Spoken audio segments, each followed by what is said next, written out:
আজকে এমন একটি খবর সকলের সামনে তুলে ধরব। জানি না কে কিভাবে রিয়্যাক্ট করবেন, কিন্তু বাস্তবটা বাস্তবিক। আমার প্রাণের শহর, আমাদের অনেকের প্রাণের শহর নদিয়ার কল্যাণী, যে কল্যাণীকে শান্তিপ্রিয় মানুষের বাসস্থান, অত্যন্ত শিক্ষিত, উচ্চশিক্ষিত এবং এলিট ক্যাটাগরি মানুষের খুব পছন্দের শহর কল্যাণী, যেখানে মেডিকেল কলেজ থেকে শুরু করে ইঞ্জিনিয়ারিং কলেজ, হোটেল ম্যানেজমেন্ট এবং জেনারেল স্ট্রিমের কলেজ এবং প্রচুর ভালো ভালো নামকরা সরকারি বেসরকারি স্কুল রয়েছে।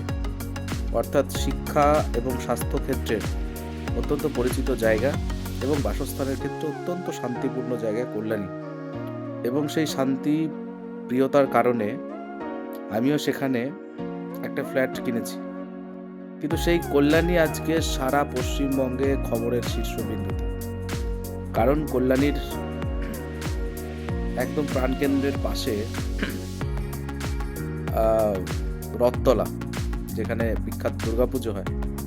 তো সেই রথতলাতে বাজির কারখানায় বিস্ফোরণের ফলে 4 জনের ইতিমধ্যে যা খবর পাওয়া গেছে, মেবি 5 জন হতে পারে, তবে কনফার্ম 4 জনের মৃত্যু হয়েছে এবং আরেকজন মৃত্যুর সঙ্গে পাঞ্জা লড়ছে।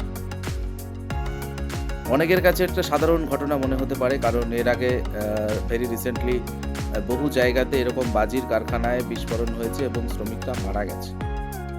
কিন্তু আমার কাছে বিষয়টা একটু অন্যরকম, কারণ যে জায়গাতে এই বাজির কারখানা ছিল সেই জায়গাটা রানাঘাট পুলিশ ডিস্ট্রিক্টের হেডকোয়ার্টার থেকে ঠিক 300-400 মিটার দূরে, 500 মিটার দূরে। অর্থাৎ এসপির যে বাংলো, এসপির যে অফিস, সে অফিসের একদম পাশেই সেখানে বাজির কারখানা এবং দীর্ঘদিন ধরে সেই কারখানা চলছে। আজকে সেই কারখানাতে বিস্ফোরণের ফলে তরতাজা প্রাণের বলি হয়েছে। বাজির কারখানায় কারা কাজ করে? যারা সমাজের পিছিয়ে পড়া মানুষ। তারা জানেন যে বাজির কারখানায় কাজ করা জীবনের অত্যন্ত ঝুঁকিপূর্ণ একটা কাজ। বিস্ফোরণ যে কোনো সময় ঘটতে পারে, অগ্নিসংযোগ যে কোনো সময় ঘটতে পারে। তার পাশাপাশি বারুদের গন্ধে ফুসফুসে প্রবেশ করে শ্বাসযন্ত্রকে নষ্ট করে দিতে পারে এবং বিভিন্ন রকম রোগে তারা আক্রান্ত হতে পারে। ফলে একই সঙ্গে আমরা কল্যাণীর আধুনিক কল্যাণী দেখেছি, আধুনিক কল্যাণী দেখতে অভ্যস্ত এলিট ক্যাটাগরির মানুষ। তার পাশাপাশি কল্যাণীর মধ্যে এইরকম একটা জায়গা ছিল যার খবর আমরা এতদিন পর্যন্ত জানতে পারিনি, আজকে বিস্ফোরণের ফলে জানতে পারছি।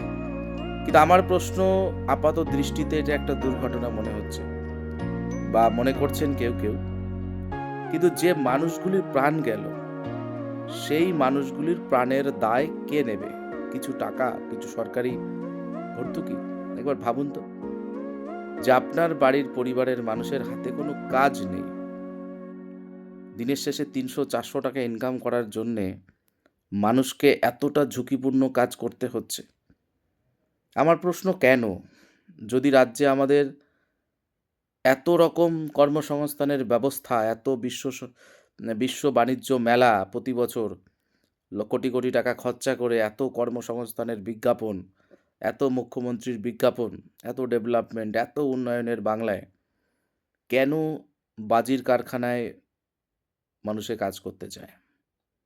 বহু কাজ আছে সমাজে, বেশিরভাগ কাজই মানুষ তাদের ক্ষমতার বলে তারা কাজ করেন। এরকম নয় যে সরকার তাদেরকে কর্মসংস্থান করে দিয়েছে। কিন্তু আমার প্রশ্ন হচ্ছে, এত কাজের মধ্যেও আজকে মানুষকে এই জায়গাটা বেছে নিতে হচ্ছে, কারণ তারা জানেন যে এই বাংলায় জন্মগ্রহণ করলে আপনি খুব বেশি এলিট ক্যাটাগরির না হলে আপনি কোনো কাজের ব্যবস্থা পাবেন না। ফলে দিনের শেষে 400-500 টাকা ইনকাম করার কারণে আজকে এই পরিস্থিতির ঘটনা ঘটছে বারংবার। আজকে হয়তো অনেকের কাছে মনে হচ্ছে নদিয়াতে, এর আগে আমি গাংনাপুরে দেখেছি, খাগড়াগড়ে দেখেছি, বহু জায়গাতে দেখলাম আমরা। কিন্তু আমার প্রশ্ন, কতদিন? বারাসাতের ওখানে আমরা দেখেছি, কতদিন এইভাবে পুলিশ প্রশাসনের নাকের ডগায়, পুলিশ প্রশাসনের এরিয়ার মধ্যে কতদিন এই ধরনের বেআইনি বাজির কারখানা, বেআইনি শব্দবাজি উৎপাদন চলতে থাকবে? আমরা দুর্গাপুজো, কালীপুজোর সময় আমরা দেখি আতশবাজিকে ধরপাকড় করার একটা বড় প্রচেষ্টা। কিন্তু তারপরে কোথায় যেন সেই বিষয়টা মিলিয়ে যায়। আবার চলতে থাকে শব্দবাজি। যখন তৃণমূল ভোটে জেতে প্রচুর পরিমাণে শব্দবাজি আ দিনের বেলা, রাত্রেবেলা আমরা শুনতে পাই। ফলে এই দ্বিচারিত কেন? আমার এটাই বলার বিষয় আজকে যে এই দ্বিচারিতার পরিবেশ কেন তৈরি হবে? তাই আজকে এই কল্যাণীর ঘটনায় আমরা যারা সুস্থ স্বাভাবিক নাগরিক তারা অত্যন্ত ভীত সন্ত্রস্ত। আমরা ভয় পাই, আমরা কষ্ট পাই যে এই ধরনের ঘটনা জানি না আর কোথায় কোথায় লুকিয়ে আছে এবং সেখানে পুলিশ প্রশাসনের জ্ঞাতার্থে নেই বা পুলিশ প্রশাসন জানে না, এটা হতে পারে না। পশ্চিমবঙ্গ সরকারের কাছে এত সিভিক ভলেন্টিয়ার, এত সিভিক পুলিশ, যেখানে কোন বিরোধী রাজনৈতিক দল কোথায় যায়, রাত্রেবেলা কার দোকানে বসে চা খায় সেই খবর পর্যন্ত থাকতে পারে। সেখানে এত বড় বেআইনি আম বাজির কারখানা পশ্চিমবাংলার বিভিন্ন জায়গায় বেড়ে চলেছে বেআইনি মদের দোকান। এগুলো তাদের কাছে খবর নেই, এটা হতে পারে না। ফলে এটা নিশ্চিতভাবে বলা যায় যেহেতু পুলিশ প্রশাসনের নাকের ডগায়, নিশ্চয়ই সেখান থেকে কোনো না কোনোভাবে আর্নিং হতো এবং সেই আর্নিংটা পুলিশ প্রশাসনের মাধ্যমে সেই আর্নিংটা চলে যেত নিশ্চয়ই রাজ্য সরকারের কাছে। আর যদি তা না হয়ে থাকে, কেন রাজ্য জুড়ে এই সমস্ত বেআইনি অস্ত্র কারখানা, বেআইনি বাজির কারখানা কেন নিষিদ্ধ হচ্ছে না? কেন নিষিদ্ধ হচ্ছে না? আজকে সচেতন নাগরিকের পক্ষ থেকে আমি এই প্রশ্নটা করতে চাই। নিশ্চিতভাবে পলিটিক্যাল পার্টি হিসাবে এই ঘটনার বিরুদ্ধে তীব্র প্রতিবাদে ভারতীয় জনতা পার্টি নামবে। কিন্তু আমার প্রশ্ন, শাসক দল কবে তার শাসকের যে দায়িত্ব সেই দায়িত্ব পালন করবে?